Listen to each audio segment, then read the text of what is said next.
So, my dear friends, myself, Mr. Bhunesh Oza, meeting again with a different subject now. We'll be talking on transmission line protection using overcurrent and earth fault relays. We have talked about phase relays, rules of phase relays, ground relays, and philosophy of setting of ground relays, everything we have seen. We have also seen the difficulties faced by normal inverse overcurrent relay, and therefore at least 4 standard characteristics, that is normal inverse, very inverse, extremely inverse, and long time inverse. So all these things we have learned, we have seen. I mean, in so much of depth, no subject is taught, because in most of the universities, say in one of the universities, they have seen apparatus protection. Apparatus protection means protection of generator, transformer, induction motor, and bus zone has to be completed in 4 lectures, 4 hours. Just impossible. No one can complete. And at least I cannot complete, because I take for these 4 apparatus some 25 hours. Because you see, video and lecture are 2 different things. In video, I am just speaking. You cannot ask me, because there is no video against me. You will be hearing the video at your convenience on YouTube. Whereas there the students will ask questions. So there it takes more time. So friends, I just want to tell to you that these things are in detail, very much in depth, and very much required in your field life. You see, everything is not required at one place. Those who go in transmission, they will require transmission line protection. Those who will go in power plant, they will require generator protection. Or those who go in the factory where they have their own plant, they will require generator protection. Right? Those who are dealing with CTPT, they require CTPT. But anyway, the depth at which the subject is required in actual field life is not taught, and that I am trying to teach you at no cost. So today we will talk about the directional overcurrent relays. So for talking to this, I will not talk on this writing. You can read this writing afterwards by pausing the video. I'll talk on the figure itself so that you can understand. We were talking of radial feeder. What we were talking? Generator G1, relay R1, relay R3, relay R5, and then there was no G2, there was load. That was a simple radial feeder. But what was the great difficulty with radial feeder is this, that if there is a fault in line CD, then all loads on D are cut. Nobody will be fed. If there is a fault on line BC, then all loads, those who are on bus C and bus D, are not getting power, are devoid of power. And if there is a fault on line AB, practically 90% people will not get power. Actually, there will be blackout in the state. So this difficulty can be solved by a simple thing. Put generator on both sides. That is on bus D also. I am having generator. Loads are not shown. Loads are obviously there. On all buses, A, B, C, D, loads are there. And now you can see, on this figure you can see, if I have got a fault on F1, R1 and R2 will trip. They will trip their breakers. Right? But yet all loads are fed. Load on A is fed, load on B is fed from generator G2, load on C is fed, load on B is fed. That is quite possible that generator G2 may not be of that high capacity, that it may feed B, C, D3 loads, but then you have to do a little of so to say load shedding.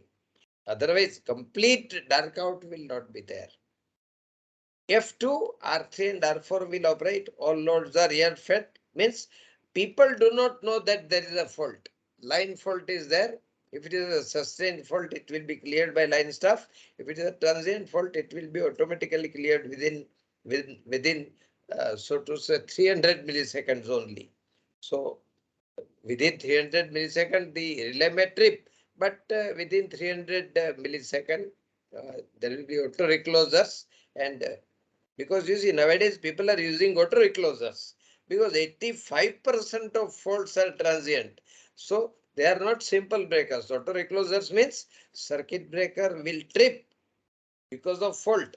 But after 300 300 milliseconds, that is 0.3 second, generator will automatically close by recloser relays. Not automatically means by recloser relays they will close. If fault is yet sustained, then it will trip by relays because relay is there, so it will trip. Breaker makes another trial also. Usually two trial, two strokes, two trials are made, right? But nowadays in numerical relays, people go up to 9 strokes, 9 trials. 9 trials have no meaning. Actually, after one trial, there is possibility of 86% of clearance of fault. Uh, clearance of fault. Uh, you go for one more trial, that is second trial. The possibility of clearance increases by about 16%. And if you go for third trial, the possibility increases by 3% or so. And if you go for fourth trial or fifth trial, then your possibility of fault yet existing is hardly 0.1 or 0.01%. So that uh, 9 strokes or 9 times trying, 9 times reclosing, 9 recloser shots have no meaning. Actually, 2 are sufficient. Anyway, what I'm going to try to tell to you is this, that if you feed from 2 sides, then uh, you will be feeding all loads. No consumer will come to know, industry will come to know. Electricity board will not come to know because they are getting full revenue. Only fault is to be cleared, that is all, nothing. So this type of system is advantageous. But when you use this type of system, another problem comes. You see, such a system can be divided in 2 radial feeders. Let us see. Such a system can be divided. G1, relay R1, R3 and R5.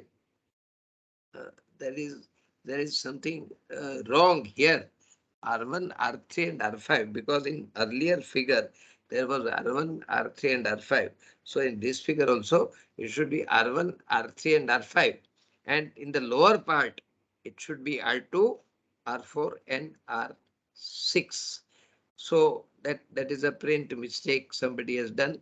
I had written correctly, but the person who uh, is decorating the figure for me, sometimes while decorating, mistakes are done.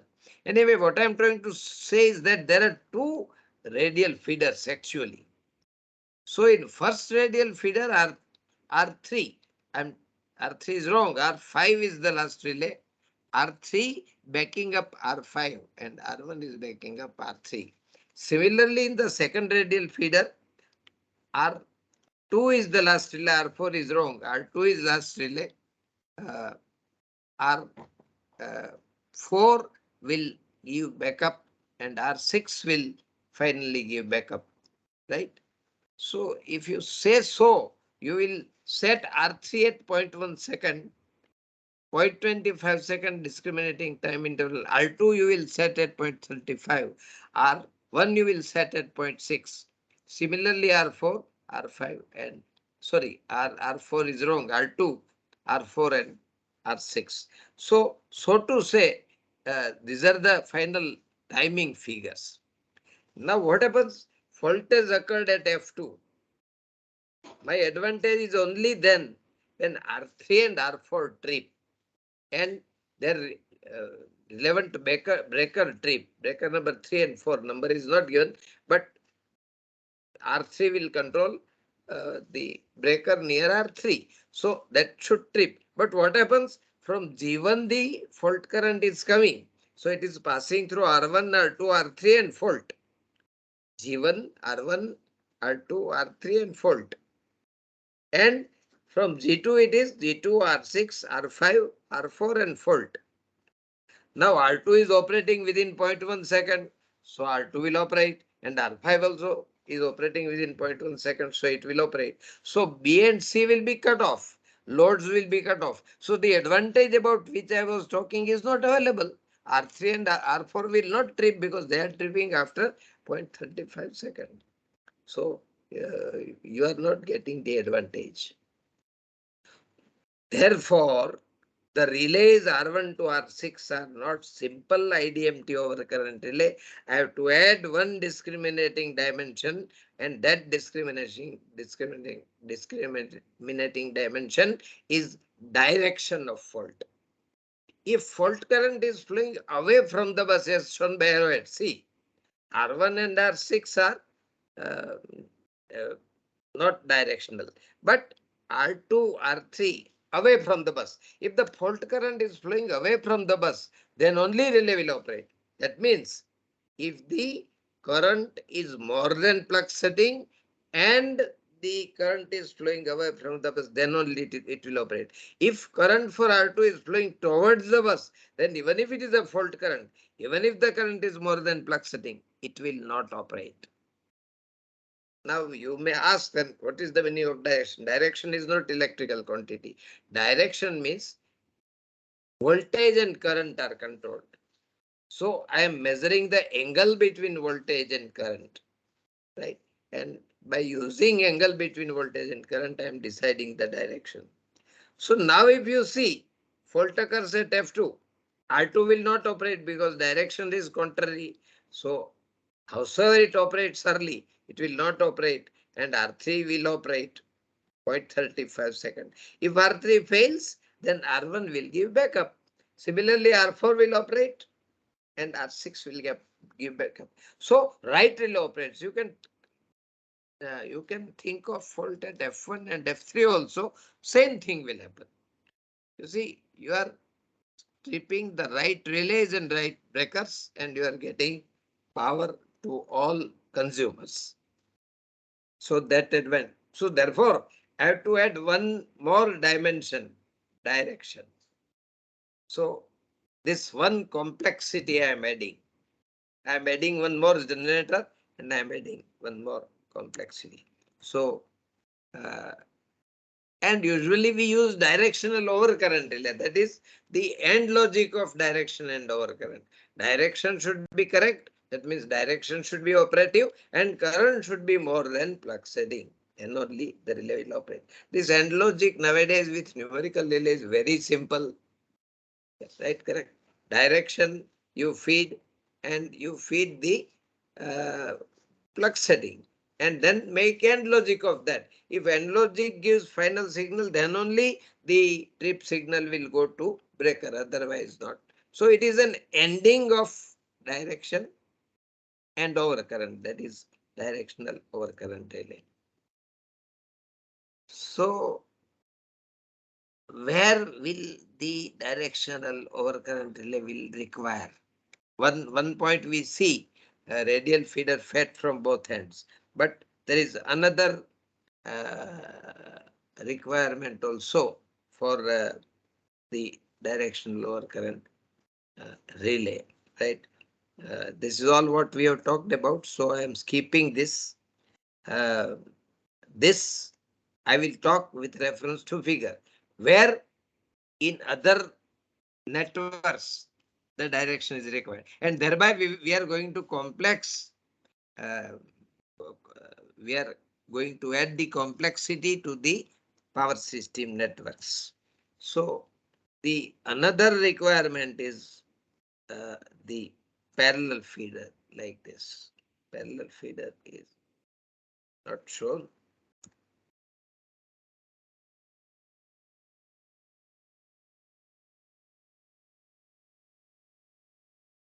I'm sorry, the parallel feeder somehow is missing here. Parallel feeder means usually we are running two feeders. Uh, the poles are there, transmission poles are there. I have to transmit power from Ahmedabad to Baroda. So I use two lines. No doubt, I will have to spend for the conductor, I will have to spend for insulators, but tower cost will reduce. So at lower cost, if through one line I transmit 100 megawatts, through second line I will transmit another 100 megawatts, and I will transmit 200 megawatts. So thereby, I will be able to transfer more power. So I have got four relays. On one feeder, R1, R2, and on another feeder, uh, this R1 and R2, right? So if you say so, uh, we have got uh, the feeder AB and CD. So now, if there is a fault in CD, then current will pass from C to F2 and ABDF2. Similarly, if there is an upper feeder, then current will pass from A to F1 and CDBF1. That means the in CDBF1 means current will pass through R3 also, and it will pass through R4 also. So you can make the time of operation of R3 more than R4. R3 will give backup to R4. But you cannot do that, because in the other case, ABDF2, if the fault is on the lower feeder, then you will need time of operation of R3 to be more, time of operation of R4 to be more than R3, or R3 to be more than R4. So both the requirements cannot be fulfilled. So R3 and R4, the load side relays have to be directional, and the relays on the source side are non-directional. Where you require directional, where there is a possibility of reversal of fault current. For one fault, direction is one. For another fault, there is direction reversal. If direction reversal is not there, you do not require directional relay. But in nowadays, this numerical relays, they are giving everything. So if you want to make the relay directional, make it directional. If you want to make it non-directional, just choose that in the program. So there is no extra cost added. No doubt, the overall relay is 1,25,000. Relay REF 615, overcurrent and earth fault relay, giving many other facilities. About 17 or 20 modules are there. Many other facilities, over frequency, under frequency, over voltage, under voltage, many things. So for numerical relay, this is not a problem. But in earlier days, when we were using directional relay and overcurrent relay separately, then in electromagnetic world, uh, adding the cost of directional relay was adding the cost of protection. So at that time, we were keeping R1 and R2, that is the source side relays, non-directional. Load side relays we were keeping directional. That is the second possibility. Second possibility figure is losing. I'm sorry. Uh, Figure somehow is lost. But this is another possibility. Ring network. You see, generator is only at one place. Loads are all on feeders. Ring networks are usually very useful, because you see, if there is some fault, say if there is a fault on line CD, then R4 and R5 will trip. They will trip that line. Faulty section will be isolated from remnant LD section. There will be no damage to equipment. Yet all loads are fed, because you can feed from another bus. So ring network has this advantage. But once again, there will be this problem, that you have to keep R3, R4, R5, R6, R7, R8 directional away from the bus. That means if the fault current is away from the bus, then only they will operate. If fault is flowing, current is flowing towards the bus, even if it is more than plus setting, relay will not operate. So to discriminate properly, you have to keep this directional relaying in ring network. Another possibility is cascaded parallel feeder. Source on one side, load on the other side. R1, R2 are non-directional because you think of fault. F1, F2, F3, F4, 4 lines. So F1, F2, F3, F4, for R1 and R2, the current is not going to reverse. For R5 and R7 also current is not going to reverse. So they are non-directional. R2, R4, R6, R8 have to be kept directional to maintain discrimination. Next possibility is cascaded parallel feeder fed from both ends. There all relays are directional. So if you see Gujarat network where there are 50 buses and 50 buses, 100 transmission lines and 200 relays or something like that, then all relays are directional. And the network becomes very complex and the setting also becomes very complex. We will enter into some complexity. To full complexity, it is difficult to enter, right? So this is cascaded parallel feeder where once again directional facilities required. The direction, how do you give? That means how do you measure the angle between voltage and current, etc. We'll be discussing in transmission line protection 10, right? So that you will come to know how do you do that, right? How do you do that? How do you measure the angle between voltage and current? How directional facilities are arrived at, that we'll see there. Here for the day we are ending. Uh, every time I am saying, I repeat that please read the video. Please share to video to at least 100 electrical engineers and let the name of Adapt.me be known to everybody in the world.